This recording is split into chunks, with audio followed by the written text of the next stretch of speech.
Well, hello there. Still working in the big sketchbook, and you've seen some of these. I started doing these kind of character thumbnails, and this is once again something you can learn a lot about on draw sessions with Bobby Rebholz. And I found these really useful. So I made 24 of them, and then I rolled randomly, and I did a couple of them over here on this side. So this one over here, number 12, is this robot here, kind of expanded. And this guy over here is kind of similar to 21, although I added a lot to it. And then I just sort of improvised this dragon thing at the bottom. And I did a bunch of these. I was trying to kind of learn it and figure it out. Then I practiced some lettering and some other stuff. Here's more of the same. This is where I wanted to do specifically fantasy stuff. So sticking mainly to the general humanoid shape, not as many robots or weirdos, but there are a couple. And then I rolled randomly and I did these 4. So this one's 8, this one's 6, this one's number 10, and this one's number 13. And the fun part of this is they're really random. I don't think about them before I'm drawing the thumbnails. I'm just kind of scribbling. And then when you expand it, you can see the real character come out. And I want to do more of that, and it reminded me of an Etherington Brothers thing, so I went and looked it up. This is my Etherington Brothers Volume 1 of How to Think When You Draw, and this is tutorial number 10, which is character shapes. And in this he says character shapes, no matter how complex they seem, can be broken down into a set of simple shapes, and he even lays out the shapes 1 through 7. Circles, squares, triangles, ovals, which he also calls sausages, rectangles, teardrops or egg shapes, and then bananas or moon shapes.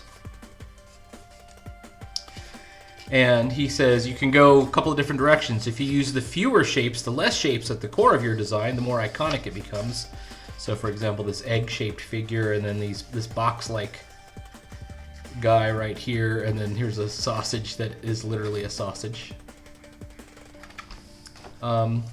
But you could also do things like use your shapes over and over again. So for example, this tiger here is all triangles. So you might even think that this is a diamond. The diamond is just 2 triangles. And then there's another triangle. There's triangles in his form down here. And then he expands it out. And this is very similar to what I was doing earlier. I was thinking. And then he has some examples here where he just does a bunch of them. And then he also has what he calls 3-shape characters, where you use 3 shapes and he varies them by short, medium, and tall. And I know this principle as well. You use this when you're trying to create a composition. Rather than create 3 similar objects, try and make one a big object, and you have 2 that are 2 small, 1 big one and 2 small ones, or a big one, a medium, and a small. Or you could do, all kinds of different versions of it. And he also adds in narrow, medium, or wide to make it even more varied. So tutorial number 11 starts with, you can even take one character, and by altering the size and the width, you can get various variations of the character all the way through. And you might be thinking, well, that's just for cartooning, and cartooning isn't realistic, and you only like to do realistic figure drawing. I like to do cartooning myself. I am a wannabe cartoonist. I know that most of the stuff that I do has a comic look to it, which generally favors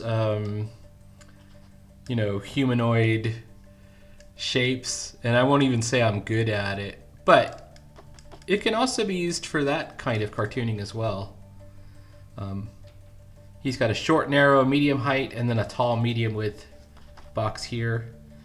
And then he tries a couple of different things about clustering the shapes. And unfortunately, there's no page of examples, which I love as pages of examples. Talks about animals and monsters. But let's mess around with these two tutorials. Let's start with the shapes one. I'll do it on the left side.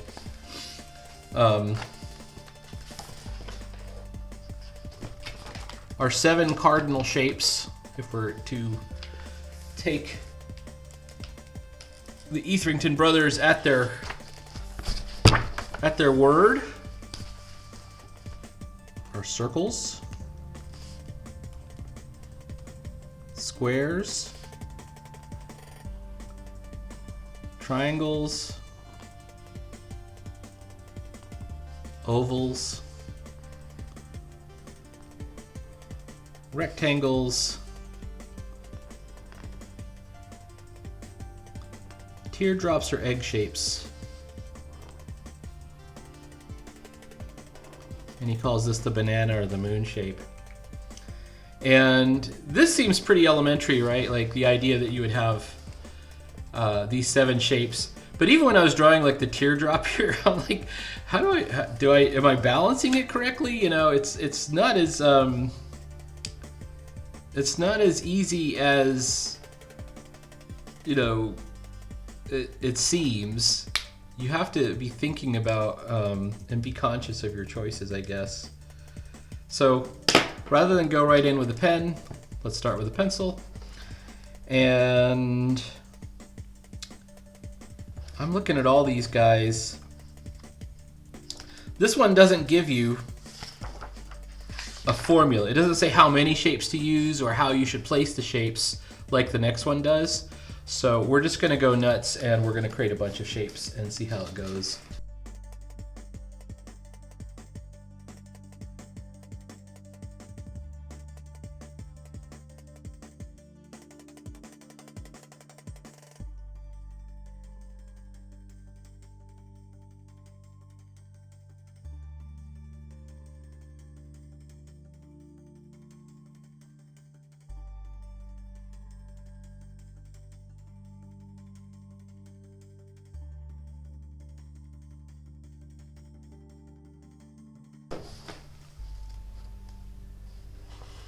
I had an 8-sider.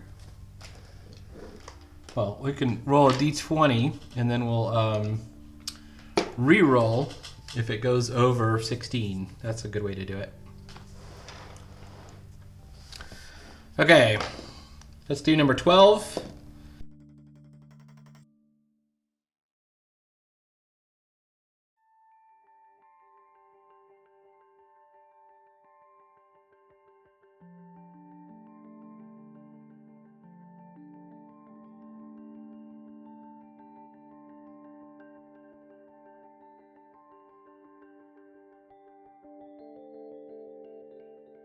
I've lost track. All right, we're gonna roll another one. Our next guy. 15. 15. It looks like an egg shape with an elongated, or a teardrop shape actually. And he looks like he's sneaking. But he has this long rectangle head. That's this guy right here. I don't know if you can see him. This guy right here. And I even put some eyes on him. But like, what could this be in the concept or in the context of like a D&D?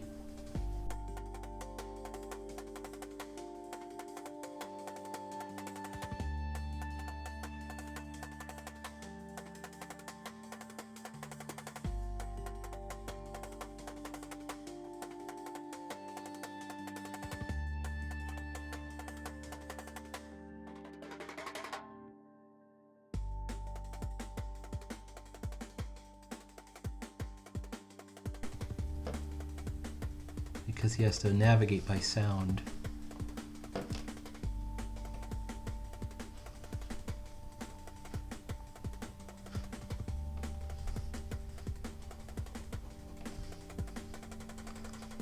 All right, let's do another guy. I like all these guys so far. I think we can probably fit 4 of them. 17. I don't have a 17. 17 again. 19. 7. Oh, 5, 6, 7. You know what? I missed one. I've got a 17. No, that's 9. Okay, 7 is this guy. He looks kind of like he's a round guy, but he's got a square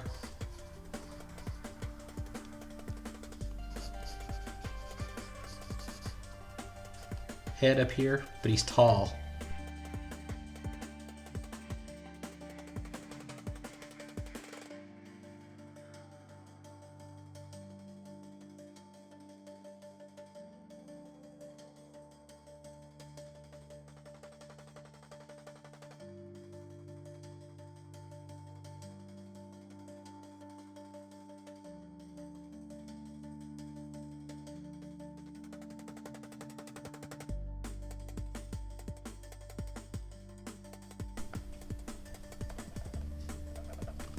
All right. Oh, wait.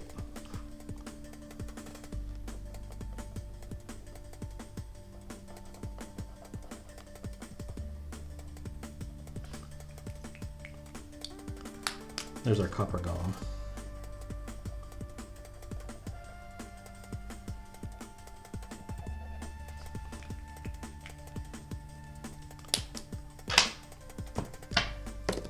Last guy, 3.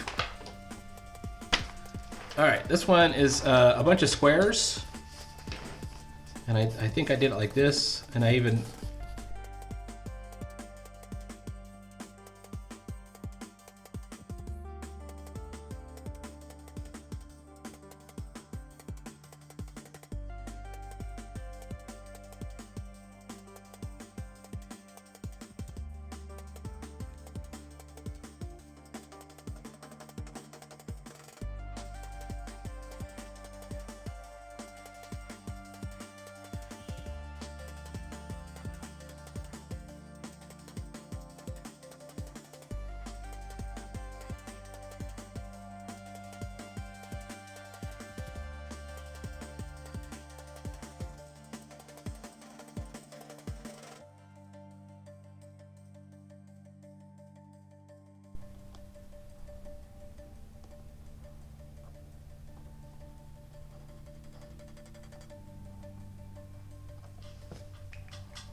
Okay.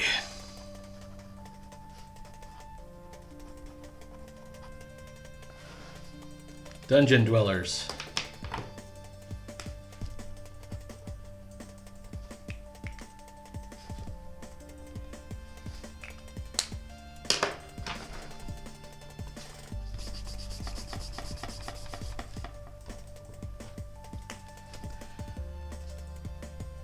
That's all for today. I'm going to keep drawing.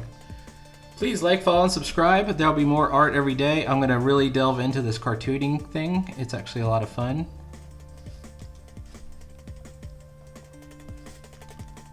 And you can draw along, and maybe you'll get something out of it too.